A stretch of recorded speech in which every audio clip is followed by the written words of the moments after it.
अगर आप कोई नया फोन लेते हैं उस टाइम पे होता क्या है, आपके फोन की बैटरी बैकअप काफी अच्छी ज्यादा रहती है, यानी कि लॉन्ग टाइम पे बैटरी दिन भर चल जाती है। लेकिन जैसे जैसे आपका फोन पुराना होता है उससे साथ साथ अपने फोन का बैटरी बैकअप घटता जाता है। लेकिन यही कि नहीं, कुछ दिन होने के बाद यानी कि कुछ सालों के बाद आपके फोन की बैटरी एकदम पूरी तरीके से डेड हो जाती है और आपके फोन का जो है बैटरी बैकअप तो एकदम घटिया हो जाता है, साथ में आपका फोन का बैटरी जो है एकदम डेड हो जाता है, यानी कि एकदम बैकअप उसका बहुत ही कम हो जाता है। तो आज हम इस वीडियो में क्लियर करने वाले हैं कि किन किन गलतियों की वजह से आपके फोन का बैटरी बैकअप हो जाता है कम। तो चलिए करते हैं एक वीडियो का शुरुआत। लेकिन उससे पहले एक रिक्वेस्ट है हमारी आपसे, अगर आपने हमारे चैनल को सब्सक्राइब नहीं किया है तो प्लीज वीडियो को लाइक करने के साथ साथ चैनल को भी सब्सक्राइब करें, बेल आइकन को प्रेस करें। आपका जो सवाल रहे तो हमें कमेंट करके जरूर पूछ सकते हैं, मैं आपके सवाल का जवाब देने की पूरी कोशिश करूंगा। तो चलिए हम बढ़ते हैं वीडियो की ओर। तो सबसे पहली बात जो कि आपको मेन चीजें ध्यान रखनी है और जो जो बात मैं आपको बताऊंगा, अगर उन चीजों को आपने फॉलो किया तो आपके फोन की बैटरी बैकअप यानी कि बैटरी बैकअप के साथ साथ यानी कि लंबे टाइम तक एकदम सुरक्षित रहेगी आपके फोन की बैटरी। तो चलिए चेक करते हैं वीडियो को शुरुआत। सबसे पहले टॉपिक नंबर 1,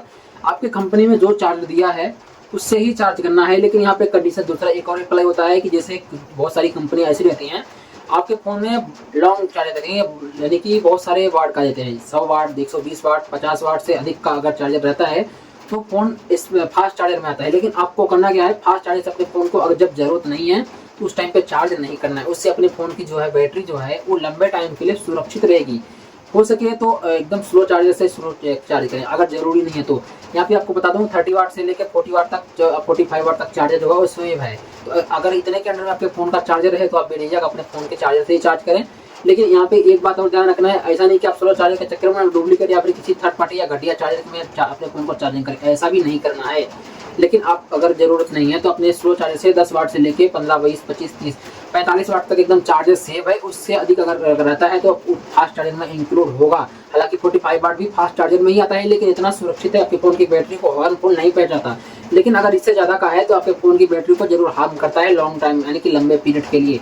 तो ये चीज करना है, कभी भी ऐसे जब जरूरत ना हो तो स्लो चार्जर से चार्ज करें। और कैसे किसी डुप्लीकेट चार्जर में अपने फोन को चार्जिंग होने लगाना। डुप्लीकेट से मेरा मतलब ये है कि ऐसे थर्ड पार्टी चार्जर जो कि बहुत सारी कंपनियों के ब्रांडेड चार्जर होते हैं तो वो अच्छे क्वालिटी की है तो कोई दिक्कत नहीं, लेकिन घटिया कंपनी के जो है ऐसे चार्जर से आपको यूज करने से बचना है।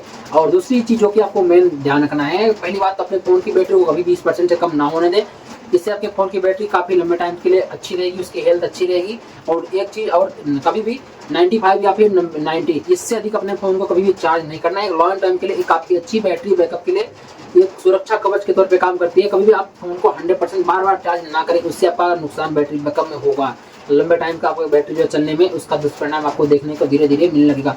तो कोशिश यही करना है कि अपने फोन की, हालांकि भी बहुत सारे फोनों में सेटिंग आने लगी है, आप सेटिंग अप्लाई कर देंगे तो ऑटोमेटिकली 95 या फिर 90 पे जाके आपके चार्जिंग फोन की रुक जाएगी, जैसा कि हमने अप्लाई करके रखा हुआ है। तो आपको भी ये काम करना है। अगर आप नाइट में चार्जिंग में लगाते हैं तो ये भी गलती नहीं करना है, नाइट में चार्जिंग लगा के ना सोने। अगर सोना है तो ये सेटिंग लगा के सोए, ताकि 95% होने का अपने फोन की चार्जिंग ऑटोमेटिक डिस्कनेक्ट हो जाए तो आपके फोन की बैटरी जो है लंबे टाइम पीरियड चलने के लिए सुरक्षित रहेगी। यहाँ पे अगली चीज की बात करें जो कि काफी इंपॉर्टेंट है, अगर आपके फोन में डाटा चालू होता है एनी टाइम, अगर जरूरत नहीं है तो भाई डाटा ऑफ करके रख दें। उसमें हुआ क्या, आपके फोन की बैटरी उतरेगी तो आप चार्जिंग में लगाएंगे, उससे चार्जिंग साइकिल उसका बैटरी का ज्यादा जल्दी खत्म होगा।